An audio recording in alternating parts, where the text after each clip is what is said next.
தை பிறந்தால் வழி பிறக்கும். தாவேகா புதிய அறிவிப்பு என்ற தலைப்பில் இந்த காணொளியை நாம் காண்கிறோம். தமிழக வெற்றிக் கழகம் ஆரம்பிக்கப்பட்டு ஓராண்டு நிறைவடைய உள்ளது. இந்த சூழ்நிலையில் தை மாதத்தில் தாவேகாவுக்கு புதிய அறிவிப்புகள் வெளியிட உள்ளன. தை மாதம் 1ஆம் தேதி தாவேகாவில் புதிய அறிவிப்பு வெளியிடப்பட உள்ளது. அது தாவேகா தொண்டர்களை உற்சாகப்படுத்த உள்ளன. அதாவது தாவேகா தொழிற்சங்கம் உருவாக்கப்பட உள்ளது.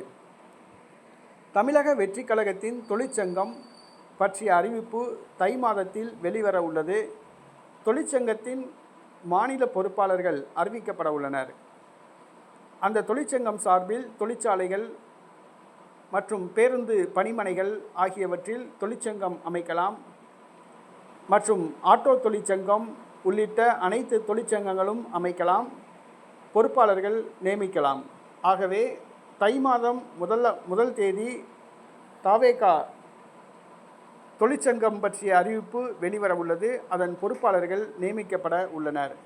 தாவேகா தொழிற்சங்கம் அமைக்கப்பட்டால் தாவேகாவின் பணிகள் இன்னும் சுறுசுறுப்பாகும். ஆகவே வருகிற தை 1ஆம் தேதி தாவேகா தொழிற்சங்கம் பற்றிய அறிவிப்பு வெளிவர உள்ளது. இது தாவேகா தொண்டர்களை உற்சாகத்தில் ஆழ்த்தியுள்ளது.